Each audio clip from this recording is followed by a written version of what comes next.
ఈ మధ్యనే కొరటాల శివ డైరెక్షన్లలో ఆచార్య సినిమాతో భారీ డిజాస్టర్ ను అందుకున్న మెగాస్టార్ చిరంజీవి తాజాగా ఇప్పుడు తన తదుపరి సినిమాల విషయంలో బాగానే జాగ్రత్తలు తీసుకుంటున్నారు. ప్రస్తుతం చిరంజీవి చేతిలో బాగానే బడా ప్రాజెక్టులు ఉన్నాయి. ప్రస్తుతం మలయాళంలో సూపర్ హిట్ అయిన లూసిఫర్ సినిమాకి తెలుగు రీమేక్ గా ప్రేక్షకుల ముందుకు రాబోతున్న గాడ్ ఫాదర్ సినిమాలో హీరోగా నటిస్తున్నారు చిరంజీవి. మోహన్ రాజా ఈ సినిమాకి దర్శకత్వం వహిస్తున్నారు.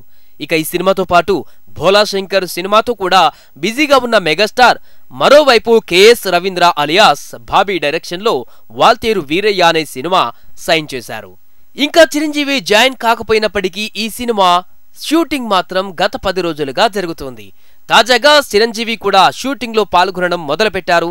మరోవైపు పవర్ స్టార్ పవన్ కళ్యాణ్ బాబీ దర్శకత్వంలో నటించిన సర్దార్ గబ్బర్ సింగ్ సినిమా బాక్సాఫీస్ వద్ద మంచి విజయాన్ని సాధించలేకపోయింది.